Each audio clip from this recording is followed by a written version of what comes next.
Moisture in the air. All right, so we have our section 1-4. This is where we're talking about, well, water, basically. That's the moisture that we have in our air. And liquid water, well, it evaporates, right? So you have some water sitting around, or maybe it's in your coffee cup, maybe it's in your drinking glass, maybe it's in a pond, but it gets some energy and it evaporates. Now, when that water evaporates into the air, we call that humidity. We measure our humidity by measuring the relative humidity, and that is the percent of moisture that's in the air versus the moisture that is in the air at a certain temperature, the most that can fit in there. So here's the formula. This is an important formula to know. Make sure you write it down. Percent relative humidity is equal to the amount of moisture that's in the air divided by the maximum amount of moisture that could be in the air at that same temperature times 100%. So let's look at some examples. So if you want to calculate, or even if you don't want to, but have to because of the test, this is how you're going to do it. You're going to calculate the percent relative humidity by, first, you need to measure the temperature. Everything depends upon what temperature you're looking at. You measure the water vapor. There are instruments that will do that for you. You're going to compare it to the maximum water that can fit in there into the air at that temperature, and then you're going to multiply by 100. So here's an example. Oop, I just showed you the answer.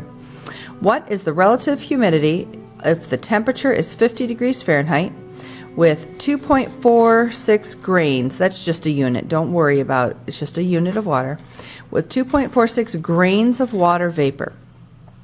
Now, the maximum amount of water at 50 degrees Fahrenheit is 4.1 grains.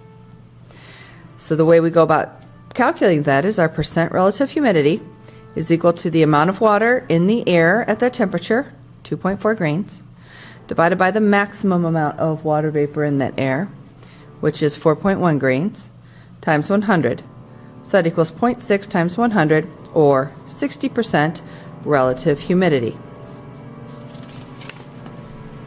All right, you try this.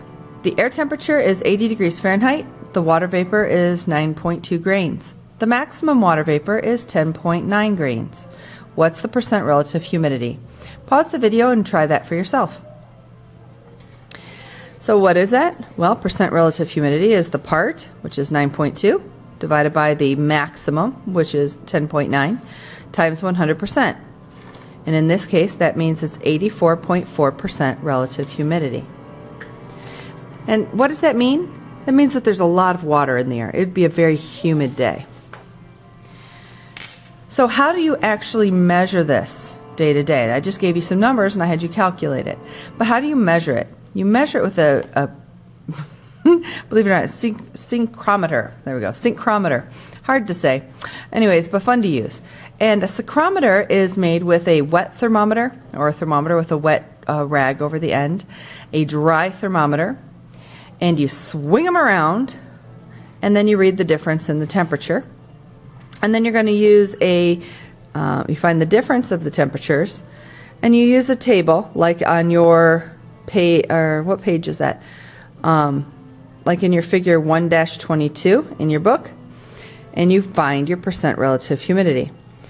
Now, after this video is done, you have an extra video that I provided for you so you can see how a syncrometer works. Now you try. If you have an air temperature of 60 degrees Fahrenheit and your percent relative humidity is 70%, and your maximum amount of water that can fit in the air at 60 degrees Fahrenheit is 5.7 grains, how much water is going to be in the air? Pause the video and try it for yourself. Okay, so our formula will always be the same. Percent relative humidity is equal to the water that's in the air divided by the maximum water that can be in the air times 100%. So in this case, that's 70% is equal to the water in the air divided by 5.7 grains, that's our maximum, times 100. Now to start solving this, I divide both sides by 100%, and that's going to get rid of this 100 factor. And 70 divided by 100 is 0.7. Then I want to get rid of my 5.7 grains in the bottom, so I'm going to multiply 5.7 grains on the right and 5.7 grains on the left. When I do that, I will find that the water in the air is equal to 3.99 grains. Now, what happens to this moisture when it's in the atmosphere? Well, if there's dust or other particles around, then you're going to form some clouds. And a cloud happens when moisture condenses, or a gas, that's G, turns into a liquid, L. This condenses on those solids in the air. Now you have different levels of clouds. We're not going to spend a lot of time going through, but I will expect that you know the order and that you know these clouds. You should have studied them prior to this year. So way up high in the atmosphere, very, very high up, are the cirrus clouds. And then you have your cirrostratus and your cirrocumulus and your altocumulus. These guys up here are in a region of air that is very, very cold. So there's a lot of ice particles in those clouds. They tend to be wispy and small. Then you have your cumulonimbus clouds, your stratocumulus clouds, your cumulus clouds, and your nimbostratus clouds, followed by your stratus clouds. Now, of these guys, the cumulonimbus and the nimbostratus, these guys are the ones that gives you your storms.